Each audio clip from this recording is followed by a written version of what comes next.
Let's talk about herbs for your cycle health.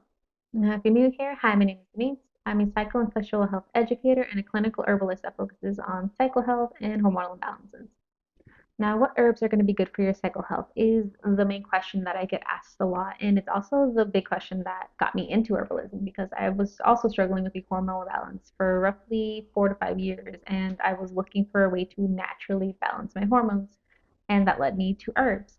But when you look up what herbs are good for your cycle or hormonal imbalances, you get a lot of information, but also not a whole lot of information at the same time. And at least for me, I wasn't really getting anywhere. I was doing a lot of research and nothing really seemed to pinpoint a specific herb that would be recommended over and over again that would make me feel comfortable enough to go ahead and try it.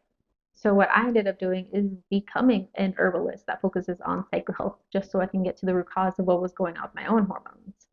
And now on the other side of it, I now understand why there is no straightforward, these herbs are good for this. And that's because our thought process around herbs is a little bit different. Now, the thing is, in our modern age, we like to think of one specific medication, one specific supplement that will help the situation. So it's kind of like a one-to-one. This will be specific to help with this, and that's just how it is. That's cut and dry. But the issue is that doesn't really help with herbs for two reasons. The first reason is because herbs don't really work that way. Herbs are more of a systemic involvement in the body, so we have to be aware of what kind of interactions they'll have in the body, what kind of herbs to put together, because sometimes an herb that's going to be very drying, let's say ginger, isn't best to be used long term because that can then lead to systemic dryness. Then the other issue that we can come up against is that hormones don't really work that way either. There is not like one thing for your hormonal imbalance and that will solve everything. Because just like our herbs are going to be interconnected to a lot of different body systems and interact with a lot of different body systems, so do our hormones. For instance, a lot of things that can impact our hormones are going to be things like our sleep, how well we're sleeping, our sleep patterns, making sure that we're getting good quality sleep. How are we assimilating the food that we're eating? Because even though we're eating all the right things, if our gut microbiome is in disarray, then all of that food that we're eating that we think we're eating the best diet isn't really helping us in any way because we're not able to absorb the nutrients from that food. Or say that your immune system has been taking a hit in the cold and flu season, that you're getting sick repeatedly. That is also going to impact our hormones because overall our body is going to prioritize our own health over possibly reproduction. And the thing with reproduction is that not so much reproduction itself, but we want to ovulate because we ovulate and that will then produce progesterone. That is the two main hormones in our cycle is going to be estrogen and progesterone. Estrogen, we all know that is the main hormone in our follicular phase, and then progesterone is in our luteal phase. Now, what a lot of people don't talk about is to get progesterone, we need to ovulate to be able to counterbalance those two hormones. And we're not going to ovulate if we're chronically sick, if we are stressed, our body's going to be responding to that as some kind of threat, and therefore will pull resources that should be going to our hormones into other more survival based areas. So that's why I learned the hard way that no amount of Vitex or black cohosh or dandelion root, which are kind of like the main herbs that are talked about as that are good for your hormones, no amount of those herbs by themselves is going to fix the problem because it is more of a systemic problem. So instead, that's why we have to think of it as a full body or a more holistic approach to how we can balance our hormones naturally. Now, that does include herbs, but it will also include things like lifestyle and, of course, nutrition. The way I like to break it down, both for myself and also for my clients, is that there are 6 main areas that we want to focus on for our cycle health. Now, within these 6 areas, some of them are going to have herbs that can help support us, and some of them won't, because it's more of a systemic viewpoint that we're trying to focus on here.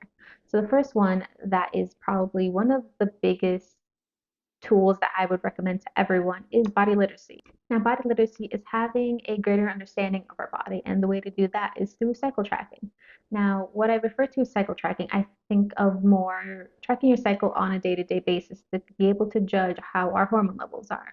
Now, the way we do this is usually through the fertility awareness based methods. These are types of cycle tracking where you track your basal body temperature and your cervical fluid, and you'll be able to better understand where those estrogen levels are in proportion to those progesterone levels. Now, if this is really new to you, then I did do a separate video on why you should be tracking your cycle on a day-to-day basis, so you can look for more information there. But this tool can be really good as a feedback mechanism. So let's say when you are starting to take herbs or changing up your nutrition plan, you'll be able to see firsthand after a cycle what it looks like. If things have shifted, if your luteal phase is a little bit longer, which ideally you don't want it to be a little bit longer, roughly around 14 days or so, to be able to judge that there is a good amount of progesterone to once again counterbalance the effects of estrogen. And being able to track your cycle in that depth does give you that preference. Now, the next big area that I mentioned before is rest, making sure that you are getting good quality sleep, you're getting enough sleep for your body to do all of the things that it needs to do when you are sleeping. Now, in this area, let's say if you are struggling a little bit in this area, this is where herbs can become in handy. Things like passion flower, chamomile, even can be really good herbs to introduce right before as a bedtime routine that'll help you wind down at the end of the day, especially if you are a little bit more stressed, a little bit more frazzled, and you tend to get more energy at the end of the night. And that is usually a sign of an imbalance in your nervous system, where in the morning you should be getting a little bit more of that energy, but it is flip flopped at night. So, introducing some herbs that will help you sleep better is relatively a pretty good idea. Now, the next big area is being informed about what kind of products that you're using, you're interacting with, what kind of foods that you're eating, because this is the area where we will talk about endocrine disruptors or hormones that are in the environment that can go into our bodies and disrupt our own innate hormones.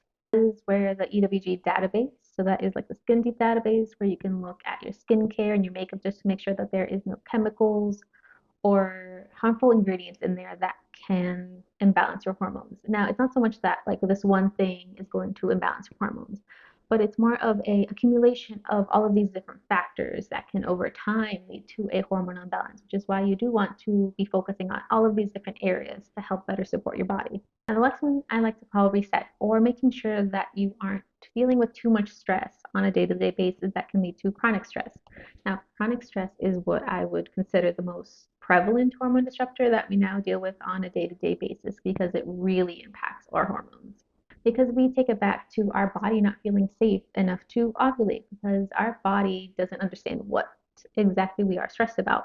If we are in the middle of traffic, if we are struggling at school or dealing with family life stressors, our body isn't going to know exactly what that stress is about. It's just that there is stress and that you are in danger. So it can think of it as maybe there is a fight going on when you are in danger.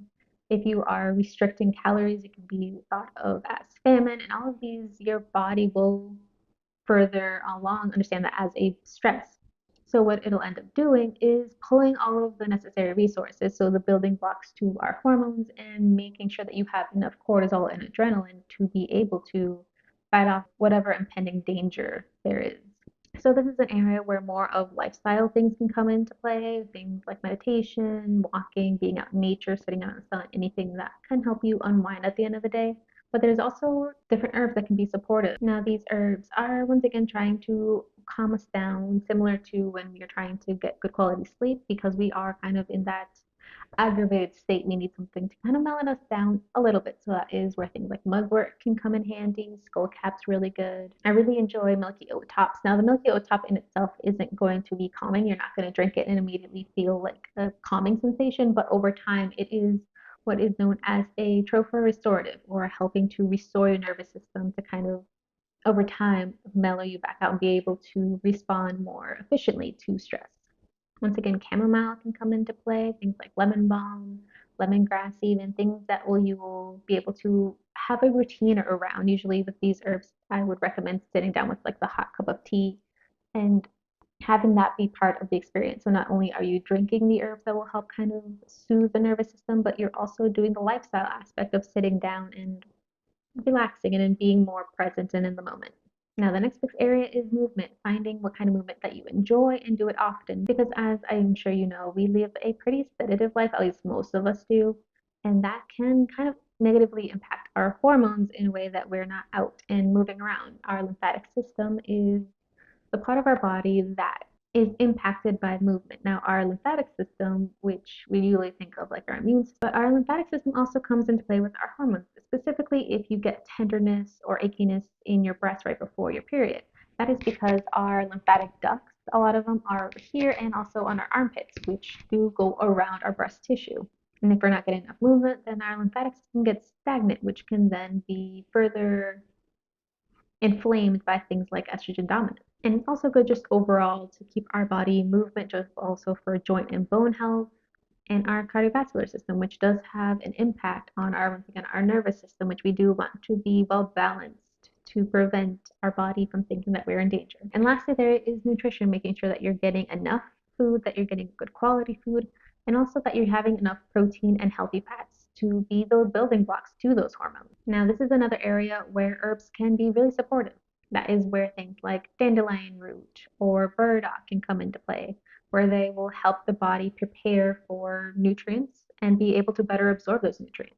Other ones are the ones that are in the mint family. So once again, things like lemon balm, especially if you are anxious right before you're eating or you feel really overwhelmed and you have to eat at work, things like lemon balm can kind of help soothe the nervous system down so you can get that rest and digest. Because once we are in those frazzled states, it's very hard for our body to be able to digest the food appropriately. There are other carminative herbs, so that is things like ginger, cloves, things that are regularly like in chai that can really help the digestive system just kind of ramp up a little bit and reduce the instances of, say, indigestion or bloating. Now, I know what you're thinking. What about like the big known herbs, things like that, or Vitex? Like Vitex, it's kind of in everything now, and it's a little bit of my pet peeve because Vitex is very specific for a very specific constitution. So that is a body type because it is within the pepper family, so it is going to be very dry and very pungent. So individuals that already have systemic dryness, so already having dry skin, dry eyes, dry hair, that is not going to be the best for that person. And it's also for a very specific hormone imbalance. And so it can be pretty aggravating to individuals where that wouldn't be a really good indicated herb. Now, for that one, it might be best to be working with someone that knows about herbs, so that is also a clinical herbalist, just to make sure that the hormone imbalance is appropriate for you. Another well-known one is red raspberry. Now, red raspberry is a tonic, which means it is nourishing, which this one is a lot safer so that you can use this one, and it is going to be generally pretty safe. And with any of the other ones, so things like peony or dong quai, once again, these are herbs that is best to be working with someone or even do a lot of research around it. Now, with research, I will say it is a little bit more tricky because it's hard to know kind of hormonal imbalance you have. That's where the body literacy piece really comes into play, and also how it'll affect you with your own constitution. So, as a general, it's good to work with someone that has a little bit more experience or for you to get your own experience. And now, the last piece I would like to share with you is how to take these herbs. Because just because it is natural doesn't necessarily mean it is safe, and there is a proper way that we should go about interacting with herbs just to make sure we are minimizing any kind of negative interaction. So, as a good rule of thumb, it's best to start off small, so maybe with a teaspoon or so in a cup of water, making a tea basically, and just seeing how your body feels about it. Take note of how your body feels before, after, and start maybe once a day, and then just gradually work your way up and see how your body interacts with it. Now, I know this video didn't have a whole lot of herbs like other videos do, where they just give you a big list of herbs, but that's because a lot of the time they don't think of the lifestyle impacts of how our hormones interact with us and what impacts our hormones. So, having a more holistic approach of both lifestyle knowledge and also herbs is a really good foundation to how to balance your hormones naturally. Now, if you want more resources on how to get started in balancing your hormones naturally, I do have a starter guide on how to do just that. So I'll have that link down below. Thank you so much for hanging out with me today, and I'll be seeing you next time.